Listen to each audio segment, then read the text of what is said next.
All right, hello, AP government scholars. We're going to begin today talking about the congressional powers, the powers of Congress that the framers assigned to the Congress in the spirit of limited government.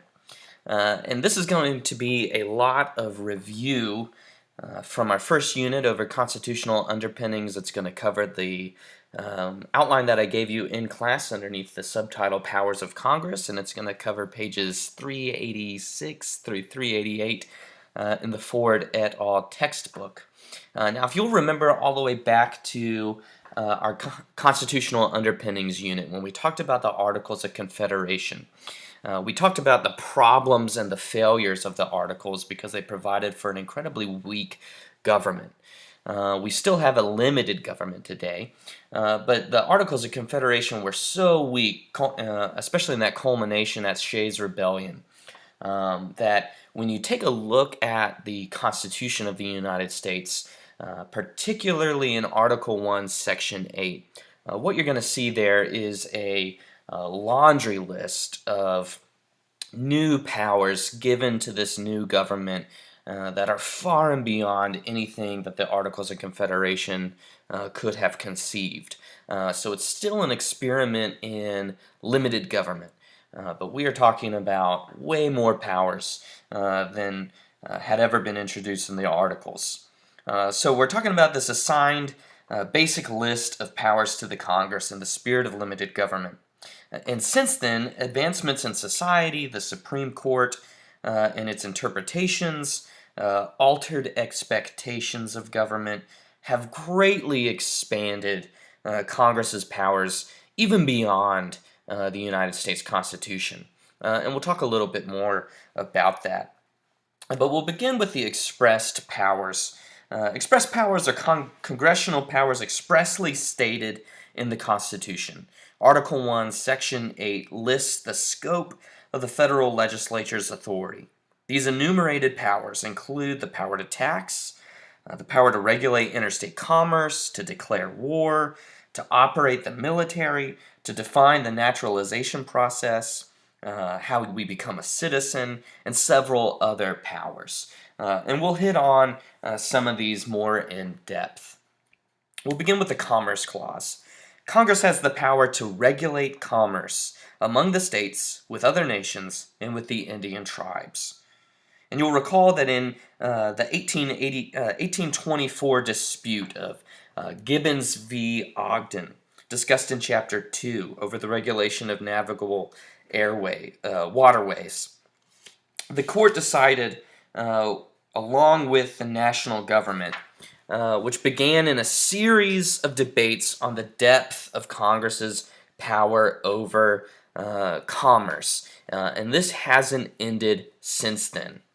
In Gibbons v. Ogden, you had a New York state law which gave individuals the exclusive right to operate steamboats on waters within state jurisdiction.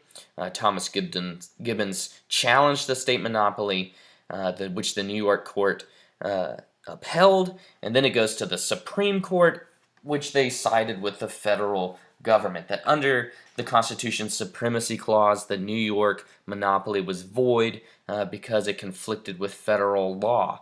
This reviews federalism. Always remember what it reviews and builds upon. And it's going to begin this ongoing debate over Congress's power over commerce. So the Commerce Clause is what really becomes important here in this unit, more so than the Supremacy Clause. This argument gets even more in-depth when we talk about the New Deal with FDR in the 1930s, the New Deal for America, which is also a skateboarding company. Congress's commerce power has been contested in the Supreme Court more than any other power. It came into contention during the New Deal and was the constitutional justification for the 1964 Civil Rights Act, as Congress required proprietors of lunch counters to accept customers of all races. In more recent years, Congress has assumed wide authority over nearly every type of both interstate and intrastate commerce, civil rights legislation, LGBT legislation, gun laws. All of these things are going to fall under that interstate commerce trade, interstate commerce clause that the federal government can regulate and therefore pass laws about. Article 1 provides that no money can be drawn from the Treasury, but in, quote, consequence of appropriations made by law, end quote. Congress appropriates, Congress allots how public money is going to be spent. The Congress works in concert with the administration in determining the budget. Both the House and the Senate have committees for budgeting and appropriations, and ultimately Congress has the power of the purse. Members of Congress set their own salaries. Like anybody else, congressional members love a good pay raise, but they absolutely hate voting for it. It's actually politically dangerous to vote for giving themselves a pay raise because pay raises typically become campaign issues. And as the election challenger can easily point to an incumbent member's, quote, salary grab. The 27th Amendment, passed in 1992, prevents any pay raises from taking effect until the following Congress. And in 2015, members of Congress earned $174,000 per year. That's pretty good. Now let's talk about foreign affairs and military powers, because this is definitely the most controversial. Congress is a key player in U.S. foreign policy. It oversees the military. It can raise armies and navies. It can legislate or enact conscription procedures. It can mandate military drafts. Congress determines money spent on military bases. And through independent commissions, it has the authority over base closures. You'll remember the activity that we used in class of closing down a fictitious naval base. It sets the salary schedule for all military personnel. Congress plays a part in foreign policy as well. Both houses have a foreign policy committee. The Senate has more foreign relations duties than the House does. The framers gave the upper house, the Senate, the power to ratify or deny treaties made with other countries by the president. The Senate also approves U.S. ambassadors, which we will explain later, in advice and consent. In Federalist Paper number 75, Madison argued for the Senate, not the House, to handle treaties and foreign affairs due to its continuity, that they're going to be there longer. Quote, because of the fluctuating and multitudinous composition of the House, we cannot expect it to have the qualities essential to properly executing such a trust. The chairman of the Senate Foreign Relations Committee works with the President and the Secretary of State to forge United States foreign policy. Now, numero uno on this list of war powers is the power to declare war. If you have paid any attention whatsoever in history class, you will know that the last time that the United States has declared war was in World War II after Pearl Harbor. And if you've been paying any attention at all to history class or current events, you will know that we have been in war or at war every decade since then, whether that was in Korea or Vietnam or in the Middle East or in South America. The United States has been at war basically the entire 20th century and thus far the whole 21st century, which has to do with that these war powers have been kind of escaping Congress, that the president has taken over the ability to declare war. Even though he can't constitutionally declare it, he can use the military in ways that he sees fit.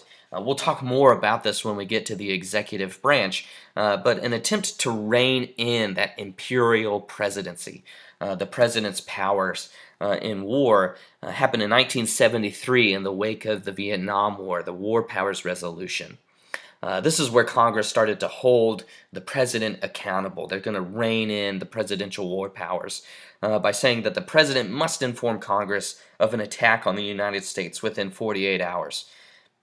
Any commitment of troops must be authorized by Congress within 60 days, or the troops have to return.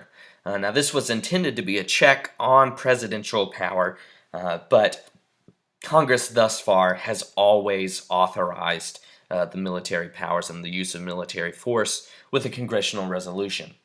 Um, the Senate is also not only going to be in charge of treaty ratification, but they're also going to be in charge of overseeing the intelligence agencies.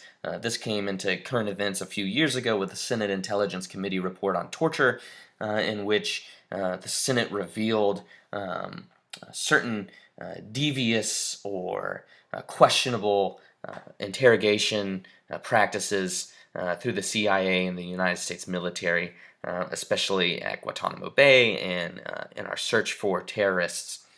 This kind of got the whole waterboarding debate public and persuaded public opinion about that, which is now a war crime. If we move on to implied powers, the necessary and proper clause, or the elastic clause, gives Congress the power to, quote, make all laws which shall be necessary and proper for carrying into execution the foregoing powers. Basically, Congress's implied power is its ability to make the laws necessary to carry out its expressed powers. Right? Let me say that again. The necessary and proper powers, the implied powers, give Congress the ability to make laws necessary to carry out their expressed powers. The elastic clause first came into play or into contention in the case of McCulloch v. Maryland in 1819. Congress created a national bank in the state of Maryland, and strict constructionists felt it lacked the power to do so. The word bank cannot be found in the enumerated list of expressed powers, and so critics pointed that out.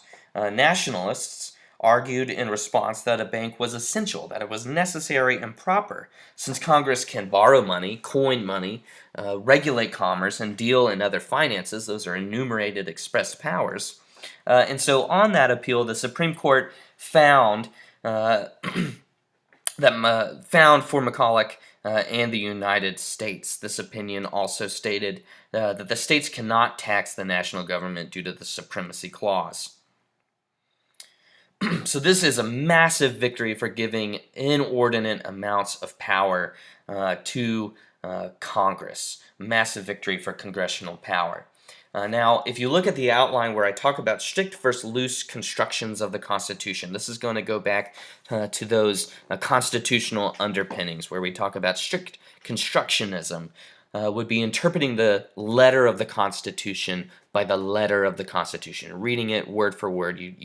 You read this strictly, that the framers said what they meant, and they meant what they said in 1789, and you read that almost literally the same way as that you did in 1789, you'll do the same way in 2016. These would be using arguments for a more limited government. The strict constructionists were those who opposed the creation of the national bank, so they're going to focus on the enumerated powers, holding Congress accountable to the powers delegated to them in the Constitution. Now, however, a loose constructionist would argue that, hey, the Constitution was written before street lamps. Before drones, before chemical warfare, before the advent of the internet, and we live in a different world, and that Constitution has to be interpreted anew and again in 2016. And so you'll focus more on those implied powers. You'll have a more emphasis on the implied powers. Okay, and lastly, we are going to talk about the non-legislative powers of Congress. The Constitution provides that the amendment process may be proposed either by Congress with a two-thirds majority vote in both the House of Representatives and the Senate, or by constitutional convention called by two-thirds of the state legislatures. So one of the key ways in which you can amend the Constitution, which has been done 27 times, has to begin with a proposal in the Congress with a two-thirds vote of both houses. In the event of a tie in the Electoral College, another non-legislative power of the Congress is if neither candidate gets a majority of the 538 electoral votes, the election for president is decided in the House of Representatives. And so the way that this works is each state delegation gets to have one vote. A majority of states, 26, is needed to win, right? So if you get a tie in the Electoral College, it's going to go to the House of Representatives. You need a majority of the states to win, that is 26. And then senators are going to vote to elect the vice president, with each senator having one vote. Has this ever happened before? Yes, it did in the election of 1800 between John Adams, the incumbent, and Thomas Jefferson. This was probably your most contentious election in the history of the United States, more so than 2016. If you think public rhetoric is bad, political rhetoric is bad in 2016, beef up on your history and read about the election of 1800 where John Adams accused Thomas Jefferson of being dead, so you shouldn't vote for him, and Thomas Jefferson accused John Adams of being a hermaphrodite. According to the 25th Amendment, whenever there is a vacancy in the office of the vice president, the president shall nominate a new one with a confirmation of a simple majority of both the House and the Senate. Likewise, in Section 4 of the 25th Amendment, it states that when the vice president and a majority of executive department heads or body of Congress transmit to the president pro tempore and the Speaker of the House that the president is unable to fulfill his or her duties, the vice president will assume the powers and duties of the president. So let's try to clarify what that means, because we're not talking about a military coup or a government overthrow. These would be in instances where the president is disabled temporarily. So this happened a few times with George W. Bush, who was going in for a colonoscopy or various other routine procedures. They would transmit a note to the president pro tempore and the Speaker of the House, and alert them that temporarily Dick Cheney was going to assume the role of the president. So when he comes back, when the president submits to the president pro tem or to the Speaker of the House that he or she is once again capable of fulfilling his or her roles and that the inability no longer exists, he or she will be able to resume the powers of the president. You will also recall that the 25th Amendment has to do with the line of succession and the designated survivor of the president. Article 2 of the Constitution grants that the Senate have the power to confirm presidential appointments through advice and consent. There are the definitions of advice and consent on the screen. And the Senate has confirmation power for foreign diplomats, the cabinet, executive agency heads, federal judges, and justices. They're going to confirm the appointments. So when you think about current events and the inauguration of President-elect Donald Trump, the Senate is going to be very busy for the first month or so confirming his presidential appointments to his cabinet and to his agency heads. You'll also remember from current events that there is a open seat on the Supreme Court of the United States for the justice, and they will be doing that as well. Now, usually these kind of fly by, these fly through the Senate. We have this kind of term for it called senatorial courtesy. Usually the president will put forward someone he or she is confident can get confirmed by the Senate. And frequently, presidential appointments are confirmed only if there is no objection to them by the senators from the appointee's state, which is usually pretty easy, especially from the senior senator of the president's party from that state. And this is what's called senatorial courtesy.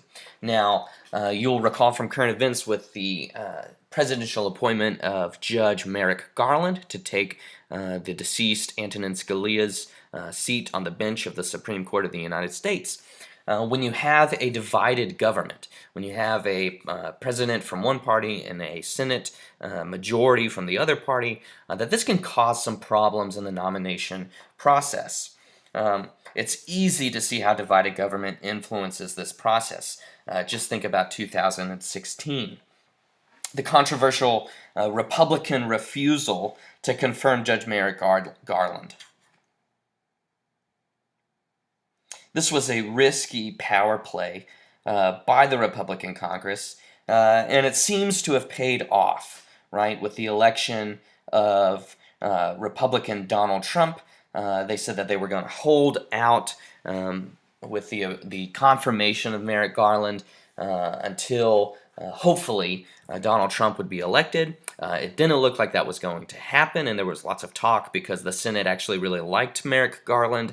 They liked him as much as any Republican could like a liberal, but it worked out really well for them as Donald Trump wins the election, and he'll be able to appoint any number of people who the Republicans will probably like more than anybody Hillary Clinton would have put forward. So this brings us to the end of the video lecture. We'll talk about impeachment and removal in class because that can get kind of tricky. So go back, rewatch, take notes, pause, make sure you know this stuff, and be ready to talk about it in class.